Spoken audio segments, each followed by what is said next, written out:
Hello students, today we will do the chapter The Refugees by K.A. Abbas. तो girls आप देखो कि जो द रिफ्यूजीज़ चैप्टर है के अब्बास, रिफ्यूजी का मतलब है शरणार्थी। ये उस समय का चैप्टर है जब इंडिया और पाकिस्तान का पार्टीशन हुआ था। इंडिया का पार्टीशन होके पाकिस्तान बना था और बहुत सारे लोग जो इंडिया में थे मुस्लिम्स वो पाकिस्तान चले गए थे और पाकिस्तान में सिख्स और हिंदूज़ इंडिया में आ गए थे। ऐसे समय में बहुत हिंसा हुई, बहुत वॉयलेंस, बहुत खून खराबा और बहुत सारे लोगों को अपने बसे बसाए घर छोड़ के आना पड़ा। बहुत समृद्ध लोग भी थे जिनके घरों में किसी चीज़ की कमी नहीं थी और बिना एक पैसे के, बिना एक फूटी कोड़ी के उनको वापस आना पड़ा। ऐसे एक मुस्लिम्स थे जिनको अपना घर बार छोड़ के पाकिस्तान जाना पड़ा और बहुत सारे हिंदू और सिख थे जिनको इंडिया में आना पड़ा। तो जो ये स्टोरी है ये के अब्बास ने लिखी है, जो बहुत ही distinguished writer, film director, producer हैं। और पहले हम कहानी करेंगे, फिर हम जो राइटर हैं, ऑथर, उनके बारे में भी बात करेंगे। तो फर्स्ट क्या है? The tragic storm of August September 1947 blew away nearly 10 million people like autumn leaves, and from one end of the country to the other, from Delhi to Karachi, from Karachi to Bombay, from Lahore to Delhi, from Rawalpindi to Agra, from Noakhali to Calcutta, from Calcutta to Dhaka, from Layalpur to Panipat, and from Panipat to Montgomery. तो जो बहुत ही दुख से भरा हुआ तूफान था अगस्त सितंबर 1947 का। आपको पता ही है कि इंडिया का पार्टीशन कब हुआ था।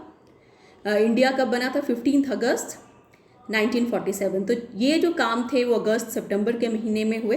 तो ये बहुत ही दुखों से भरा हुआ जो तूफान था अगस्त सितंबर 1947 का, ब्लू अवे, उसने उड़ा दिया नियरली 10 मिलियन पीपल, कम से कम 10 लाख लोगों को। Million is 1 million is 10 lakh और 10 मिलियन पीपल को उसने बिखरा दिया लाइक ऑटम लीव्स, जैसे कि पतझड़ के पत्ते होते हैं। From one end of the country to the other, देश के एक कोने से दूसरे कोने से तक, फ्रॉम दिल्ली टू कराची, दिल्ली से कराची तक, फ्रॉम कराची टू बॉम्बे, कराची से बॉम्बे, फ्रॉम लाहौर टू दिल्ली, लाहौर से दिल्ली, फ्रॉम रावलपिंडी टू आगरा, रावलपिंडी से Agra, from Noakhali to Calcutta, from Calcutta to Dhaka, from Lyallpur to Panipat और पानीपत से मोंटेगोरी। तो सभी लोग बिखर गए, कोई कहीं, जैसे सूखे पत्ते होते हैं और पतझड़ के महीने में वो एक जगह से दूसरी जगह चले जाते हैं। The 1000-year-old joint family system was shattered beyond repair, और 1000 साल पुराना जो जॉइंट फैमिली सिस्टम है वो बिल्कुल बिखर गया, टूट फूट गया और बियॉन्ड रिपेयर, जिसकी मरम्मत भी नहीं हो सकती थी। As old friends and neighbours were ruthlessly separated, युगों से जो मित्र थे, पुराने मित्र और पड़ोसी, उनको बहुत ही क्रूरता से अलग हो गए। Brother was torn away from brother, एक भाई दूसरे भाई से अलग हो गया।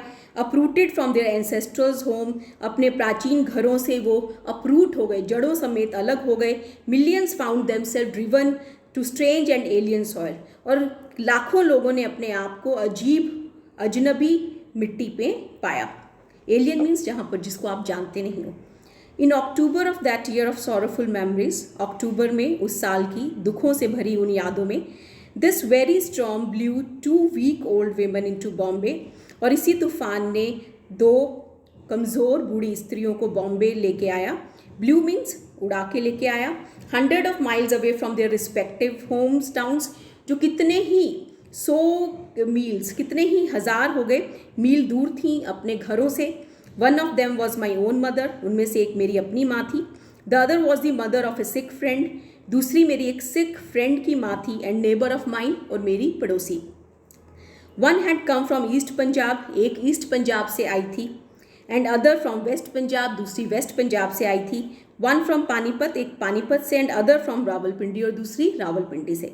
Bye strange chance they reached Bombay on the same day, और बहुत ही स्ट्रेंज चांस से वो दोनों एक ही दिन बॉम्बे पहुंची। My mother along with other women and children of my family was evacuated from Panipat in a military truck and brought to Delhi।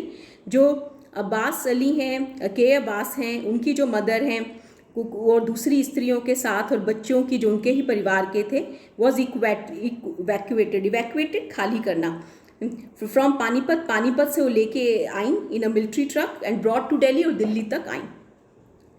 She stayed there for 3 weeks. वो 3 हफ्ते वहाँ रही. इन अ स्मॉल रूम, एक छोटे से कमरे में, with 2 other families, 2 अलग परिवारों के साथ. Then came to Bombay. फिर बॉम्बे आई बाई प्लेन, प्लेन से, because it was still unsafe to travel by train, क्योंकि अभी भी असुरक्षित था ट्रेन से ट्रेवल करना. My friends mother along with her old husband, मेरे फ्रेंड की जो माँ थी अपने बूढ़े पति के साथ, came in a refugee caravan from Pindi to Amritsar. और जो उनकी फ्रेंड की मदर है वो अपने बूढ़े पति के साथ एक रिफ्यूजी कारवा में, काफिला में, जो रावलपिंडी है वहाँ से अमृतसर आई. And from there to a refugee camp in Delhi, वहाँ से एक रिफ्यूजी कैंप में दिल्ली आई. And finally from there to Bombay, और वहाँ से वो बॉम्बे आई. I called my mother Amma, मैं अपनी मदर को अम्मा कहता था. Let me do this. I called my mother Amma, मैं अपनी मदर को अम्मा कहता था. And my friend called his mother माजी, और मेरे जो फ्रेंड हैं वो अपनी मदर को माजी कहते थे. When both of them arrived here, जब दोनों यहाँ आए, I discovered that was about the only difference between these 2 old women. और तब उसने पाया कि इन दोनों स्त्रियों में सिर्फ यही एक अंतर था. Maaji used to live in Rawalpindi in her own house. जो माजी हैं अपने घर में ही रहती थी, उनका अपना घर था रावलपिंडी में. It was a double storied building, एक डबल स्टोरी बिल्डिंग थी, 2 मंजिलों वाली. She told me one day, एक दिन उन्होंने बताया, she occupied the upper floor, वो ऊपर वाले हिस्से में रहती थी. While down below on the ground floors were shops mostly tenanted by Muslim shopkeepers और आर्टिसन. और जो नीचे है, नीचे का जो ग्राउंड फ्लोर था उसके अंदर दुकानें थीं जो कि बहुत ज़्यादा किराए पे दी गई थी मुस्लिम दुकानदारों को और कलाकारों को. Many of her neighbours too were Muslims, बहुत सारे उनके जो पड़ोसी वो मुस्लिम थे. There was a close bond of good neighbourliness between all of them. उन लोगों के बीच में बहुत अच्छा सा एक बॉन्ड था, संबंध था अच्छे पड़ोसियों का, बेशक वो मुस्लिम हो, हिंदू या Sikh. The Muslim women of the neighborhood called the old Sardarni Behenji, while the younger ones respectfully addressed her as माजी और चाची. तो जो मुस्लिम स्त्रियां थी जो पड़ोस में रहती थीं वो बूढ़ी सरदारनी को बहन जी कहती थी, और जो छोटी उम्र की थी वो सम्मान से उनको माजी या चाची कहती थी. That was the pattern of living not only in that neighborhood, not only in Rawalpindi, but all over the Punjab. और ये जीने का एक स्वरूप था, तरीका था, सिर्फ उनके पड़ोस में ही नहीं बल्कि पूरे के पूरे रावलपिंडी में और पूरे पंजाब में. The town of Rawalpindi was in whole world for Maaji. जो रावलपिंडी का शहर है वो माजी के लिए एक पूरा संसार था. She had never been elsewhere, वो कहीं और नहीं गई थी. Her son worked first in Lahore, then in Calcutta and finally in Bombay. उनका बेटा पहले लाहौर में काम करता था, फिर कलकत्ता में और अंत में बॉम्बे में.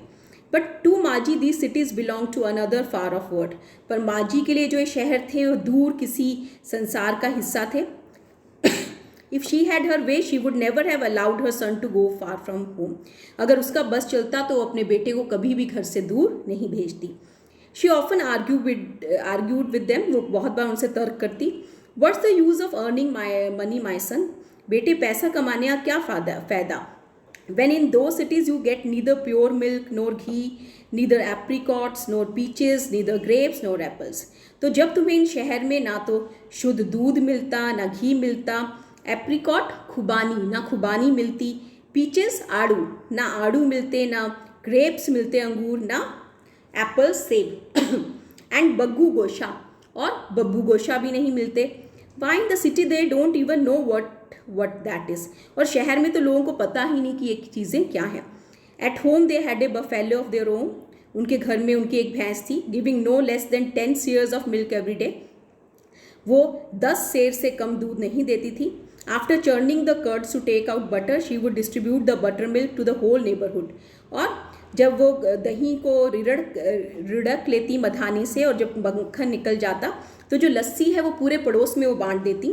Everyone would thank her and her से, और हर एक लोग उनको धन्यवाद करते हुए कहते, may your son live 1000 years Maji, आपका बेटा 1000 साल जिए. But that would remind her of her son, उससे उसको अपने बेटे की याद आती. Eating hotel food in a city, कैसे वो होटल का खाना खाता शहर में, and that would make her sad, उससे वो उदास हो जाती. Not far from Pindi they had a bit of their own land leased to some farmers. पिंडी से बहुत दूर नहीं उनकी अपनी एक भूमि थी जो कि उन्होंने किसानों को किराए पे दी हुई थी. जिसे आप कहते हो पट्टे पे दी हुई थी। Twice a year at harvest time they would get their share of the produce, और जब फसल का समय होता था तो साल में 2 बार उनको उनकी पैदावार में हिस्सा मिलता था। वीट और मेज़ और बाजरा, कभी गेहूँ, कभी मक्का, कभी बाजरा। Milk and butter and ghee were of course available at home, दूध, मक्खन और घी तो घर में ही थे। Then there was a small but steady income from the rent of the shops, और छोटी सी पर एक नियमित इनकम थी जो कि दुकानों से आती थी। एंड दस they lived A contented old couple, इस तरीके से एक बहुत ही संतुष्ट जीवन वो जी रहे थे। एट पीस विद देमसेल्व्स, अपने आप से शांति में। Their neighbours and their god, अपने पड़ोसियों के साथ और अपने भगवान के साथ। When in June 1947 the newspaper published the news of impending partition, it did not harm or even worry Maji or old Sardar ji. 1947 में जून में जब समाचार पत्रों ने ये खबर छापी कि इम्पेंडिंग जो निकट है, कि जो पार्टीशन निकट है, तो इससे कोई ज़्यादा चेतावनी नहीं मिली या कोई चिंता नहीं हुई, ना तो माजी को ना बूढ़े सरदार जी को। Politics they always thought was no concern of peaceful folk like them, politics उन्होंने हमेशा सोचा था कि कोई कंसर्न नहीं है, उन्हें कोई फ़र्क नहीं पड़ता पॉलिटिक्स का, उन जैसे लोगों के लिए जो कि बहुत शांति प्रिय थे। Whether the country was called Hindustan और Pakistan, what did it matter, इससे क्या फ़र्क पड़ता था कि आप उस देश को हिंदुस्तान कहो या Pakistan. Their concern was only with their neighbours, उनका संबंध सिर्फ अपने पड़ोसियों के साथ था। With them their relations had always been friendly even cordial, और उनके साथ उनके संबंध हमेशा मैत्रीपूर्ण और यहाँ तक सौहार्दपूर्ण भी थे। कोर्डियल, सौहार्दपूर्ण।